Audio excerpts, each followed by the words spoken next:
Pourquoi maintenant complexe intellectuel? Pourquoi l'Occident continue à utiliser le mot berbère? Pourquoi? Il y a plusieurs raisons. Plusieurs. Il y a des raisons politiques et des raisons historiques. Des raisons historiques, c'est-à-dire, on parle un petit peu d'hostilité entre l'Europe et l'Afrique, et le nord de l'Afrique surtout, et tout ce qu'il y a eu entre les dynasties et Amazirs qui ont gouverné le nord de l'Afrique, etc., etc. Donc il y a une histoire un petit peu lourde pour l'Occident. Tout le monde sait que l'Andalousie était dirigée par les Amazirs.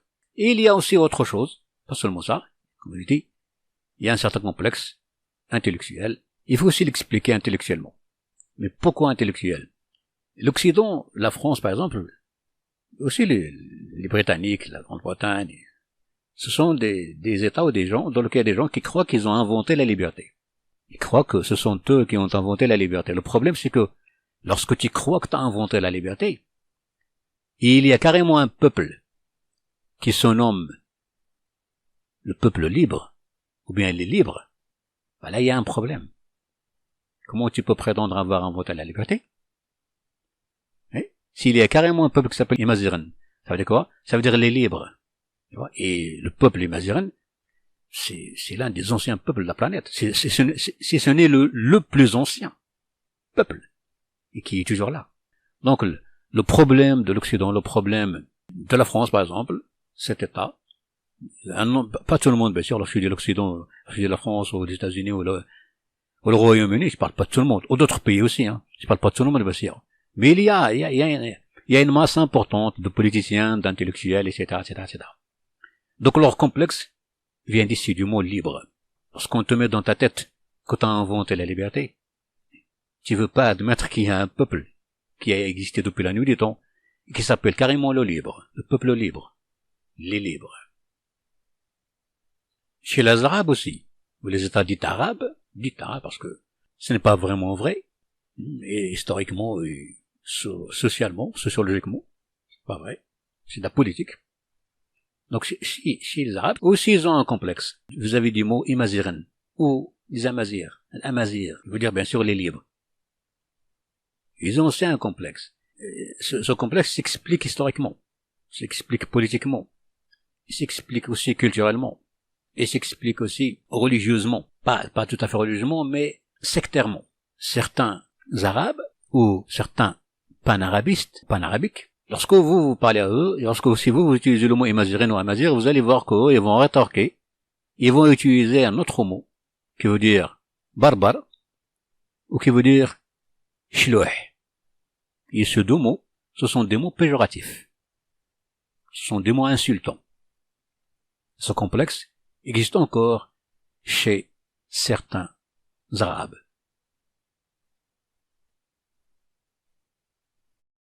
Des fois, vous allez même trouver des juristes ou des imams carrément à l'intérieur d'une mosquée. Ces imams ou ces juristes, ils savent très bien ce que ça veut dire le mot berbère. Ils savent très bien que ça veut dire le mot barbare en arabe. Ils savent très bien que c'est un mot insultant, c'est un mot péjoratif. Et pourtant, certains, bien sûr, comme je dis, ils vont pas hésiter à utiliser ce mot barbare, ou bien shlouh. C'est ce qu'on appelle un complexe. La personne, il est carrément à l'intérieur d'une mosquée. Ou il prétend être un imam ou un juriste. Alors qu'un imam, un juriste, ça veut dire, comme n'importe quelle religion, qu'est-ce qu'on vous dit? On vous dit de bien parler des gens, d'utiliser des mots convenables. Tu vois, ça veut dire, il y a personne qui a envie que, c'est-à-dire un Français n'a pas envie que je l'appelle autrement. Un Européen n'a pas envie que je l'appelle autrement. Un Arabe n'a pas envie que je l'appelle autrement.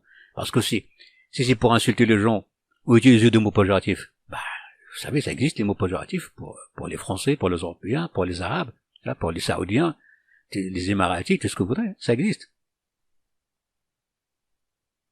Que dit le mot berbère?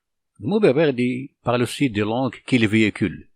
La langue amazigh, le tamazight, ne véhicule pas ce mot.